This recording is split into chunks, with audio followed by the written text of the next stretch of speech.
అందరికీ నమస్కారం.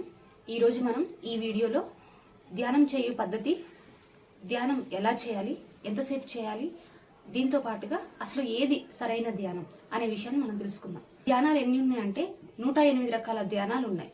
మరి ఇన్ని ధ్యానాలలో ఏది సరైన ధ్యానం అనే విషయం మనం ఫస్ట్ తెలుసుకోవాలి. ఎందుకంటే ఏది సరైన ధ్యానమో తెలియకుండా మనం ఏ ధ్యానం అని చేయాలి? మనకు త్రటక ధ్యానం అని ప్రాణాయామం అని ఇంకా రకరకాల ధ్యానాలు ఉన్నాయి. అసలు త్రటక ధ్యానం అంటే ఏదైనా ఒక బిందువుపై మన ఫోకస్ని పెట్టి దాన్నే చూస్తూ తదేకంగా చూస్తూ ఉంటూ మనం ధ్యానం చేయడం అన్నమాట. అదే ప్రాణాయామం అంటే లోపలికి వెళ్ళే శ్వాసని, అదేవిధంగా బయటికి వచ్చే శ్వాసను బిగబట్టి, అంటే మనం పని కట్టుకొని దాన్ని అని ఒక ప్రాసెస్ లాగా చేయాల్సి ఉంటుంది. అయితే వీటిలో మన మనసు పనిచేస్తూ ఉంటుంది. ఇంకొక విధానం కూడా ఉంది. ధ్యానం చేస్తూ కళ్ళు మూసుకొని ఓం ఓం అని, లేకుంటే హనుమాన్ చాలీసా, లేకుంటే మనకి ఇష్టమైన దేవుణ్ణి శ్రీరామ అనుకుంటూ ఇంకా రకరకాలుగా చాలా ధ్యానాలు. ఇవన్నీ కూడా మనసును శూన్యం చేసే ధ్యానాలు కావు. అసలు ధ్యానం అంటే మనసును దాటి వెళ్ళడం, మనసును శూన్యం చేసి మనసును దాటి వెళ్ళడమే అసలైన ధ్యానం. అయితే ఈ ధ్యానాలలో మనం చూసుకున్నట్లయితే ప్రాణాయామంలో మనము శరీరాన్ని బిగబట్టవలసి, అంటే చాలా గట్టిగా చేసి లోపలికి వస్తున్న గాలిని లేదా బయటికి వెళ్తున్న గాలిని ప్రత్యేకించి గమనించాలి. గమనించడము అనేది జరగాలి అంటే మన మైండ్ కరెక్ట్గా ఇక్కడ ప్రజెంట్ మూమెంట్లో ఉండి, ఓకే ఇప్పుడు నేను లోపలికి గాలి తీసుకుంటున్నాను, నేను ఇప్పుడు బయటకు వదులుతున్నాను అనే విషయాలపై ఫోకస్ చేయాల్సి ఉంటుంది. ఇక్కడ మనసు శూన్యం అవ్వట్లే, మనసు మళ్ళీ పనిచేస్తుంది. ఇంకొక ధ్యానం చూద్దాం. ఇప్పుడు నేను ఓం నమ శివాయ అని ఉంటుంది. ఓం నమ శివాయ అనేది ఒక వర్డ్, ఒక తెలుగు పదం. సపోజ్ ఇది ఒక పదం ఉందని నాకు గుర్తు రావాలి అంటే ఆ మెమరీ మన మైండ్లో ఉంది. మైండ్లో ఉన్న విషయాన్ని గుర్తు తెచ్చుకుంటున్నాం అంటే మళ్ళీ మైండ్ అనేది పనిచేస్తూ ఉంది.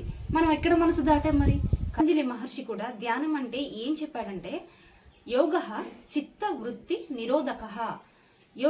యోగము అంటే చిత్త వృత్తి, అంటే చిత్తము అంటే మనసు, చిత్త వృత్తి మనసు పని, నిరోధకః అంటే ఆపివేయాలి. చిత్తము యొక్క పనిని ఆపివేయడమే ధ్యానము అని చెప్పాడు. ఎవరు? పతంజలి మహర్షి. చిత్తము అంటే మనసు పని చేయడాన్ని ఆపేస్తే అదే ధ్యానం అని కూడా ఆయన పతంజలి మహర్షి చెప్పాడు. అయితే ఇది సరైన ధ్యానం. సహజంగా జరుగుతున్న శ్వాసని గమనించడమే ధ్యానం. బాగుంది. ధ్యానం అంటే ఏదో తెలుసుకున్నాము. మరి ధ్యానం ఎలా చేయాలి? ధ్యానంలో ఎలా కూర్చోవాలంటే స్థిరం సుఖం ఆసనం. ఇది కూడా పతంజలి మహర్షి చెప్పిందే. స్థిరము సుఖం ఆసనం. మనము యోగాసనాలు వేసి, అంటే కక్కుటాసనం అని ఏదేదో ఆసనాలు వేసి వాటి ద్వారా అలానే ఆ ఆసనంలో కూర్చొని అప్పుడు శ్వాసను గమనించమని కొన్ని ధ్యానాలు ఉన్నాయి. కానీ మనం ఒక పిడికిలు పట్టాం, ఇప్పుడు ఇంకా బిగబట్టి ఒక గంట సేపు ఇలానే ఉండి శ్వాసను గమనించమంటే దాన్ని గమనించగలమా? మన ధ్యాస మొత్తం ఈ పిడికిలు గట్టిగా ఉన్నదాన్ని పెట్టగలమా?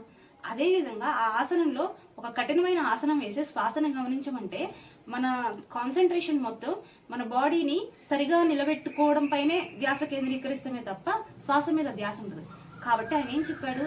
స్థిరం సుఖం ఆసనం అంటే మనకి ఎలా కూర్చుంటే ఎక్కువసేపు కూర్చొని ధ్యానం చేయగలమో, ఎలా కూర్చుంటే చాలా కంఫర్ట్గా ఉంటుందో అలా కూర్చోవాలి. కుర్చీలో కూర్చోవచ్చు, సోఫాపై కూర్చోవచ్చు, కింద కూర్చోవచ్చు, మంచం పైన కూర్చోవచ్చు, ఎక్కడ కూర్చోనైనా మనం ధ్యానం చేయొచ్చు. ఓకే, ధ్యానాన్ని ఫస్ట్ చేతులు 2 క్రాస్ చేసుకోవాలి, కాళ్ళు 2 క్రాస్ చేసుకోవాలి, కళ్ళు 2 మూసుకొని సహజంగా జరుగుతున్న ఉచ్ఛ్వాస నిశ్వాసలను గమనిస్తూ ఉండడమే ధ్యానం. ఓకే, ధ్యానం అంటే శ్వాస మీద ధ్యాస, సహజంగా జరిగే శ్వాసను గమనించడం. మరి ఎప్పుడు చేయాలంటే మామూలుగా కొత్తగా ధ్యానం చేస్తున్న వారు అంతగా అలవాటు లేదు కాబట్టి బ్రహ్మ ముహూర్త ధ్యానం, మనం బ్రహ్మ ముహూర్త టైంలో ఏం చేసినా సక్సెస్ అవుతారని కూడా అంటుంటారు కదా. కాబట్టి ఆ టైంలో ఏం డిస్టర్బెన్స్ ఉండదు కాబట్టి 4 గంటల నుంచి 5 గంటల వరకు ఆ టైంలో ధ్యానం చేస్తే చాలా చక్కగా కుదురుతుంది. అదేవిధంగా నైట్ పడుకోవడానికి 1 గంట ముందు, ఎవరైతే ధ్యానం చేస్తున్నారో వాళ్ళు పడుకోవడానికి 1 గంట ముందు, లేవగానే 1 గంట, పడుకునే ముందు 1 గంట ధ్యానం చేస్తే బాగుంటుంది. ఎక్కడ కూర్చొని ధ్యానం చేయాలి? ఎక్కడైనా కూర్చోవచ్చు. ఎంతసేపు చేయాలి అంటే ఎవరి ఏజ్ ఎంత ఉంటుందో అన్ని నిమిషాలు చేయాలి. బేసిక్ అన్నమాట ఇది. అంటే 10 సంవత్సరాలు ఒక వ్యక్తికి 10 సంవత్సరాలు ఉన్నాయి, ఉదయం 10 నిమిషాలు, సాయంత్రం 10 నిమిషాలు. 30 ఇయర్స్ ఉన్నాయి, ఉదయం అర్ధగంట, సాయంత్రం అర్ధగంట. 50 సంవత్సరాలు ఉంటే పొద్దున 50 నిమిషాలు, సాయంత్రం 50 నిమిషాలు. ఇది బేసిక్. కానీ ఎంత ఎక్కువ సేపు చేస్తే అంత మంచిది. పిల్లలు హోంవర్క్ ఎంత ఎక్కువ చేస్తే, ఎంత బాగా చదివితే అంత మంచిది కదా. ఇది కూడా సేమ్. ఎన్ని నిమిషాలో అని చేయాలి. ఎట్ ద సేమ్ టైం ఎక్కువ చేస్తే మంచిది అనమాట. ఎక్కడైనా కూర్చోవచ్చు. మన ధ్యాస మొత్తం ఎక్కడ ఉండాలంటే సహజమైన శ్వాసని గమనిస్తున్నామా లేదా అనే దానిపైనే మన ధ్యాస ఉండాలి తప్ప మనము పిరమిడ్ పెట్టుకున్నామా లేకుంటే ఇంకా అది ఇది ఏమీ అవసరం లేదు. సహజంగా స్థిరంగా చాలా కంఫర్ట్గా కూర్చొని శ్వాస పైన ధ్యాస పెట్టడమే సరైన ధ్యానము. ఇది ఈ వీడియోలో మనం నేర్చుకోవాలనుకున్న విషయం. Thank you so much.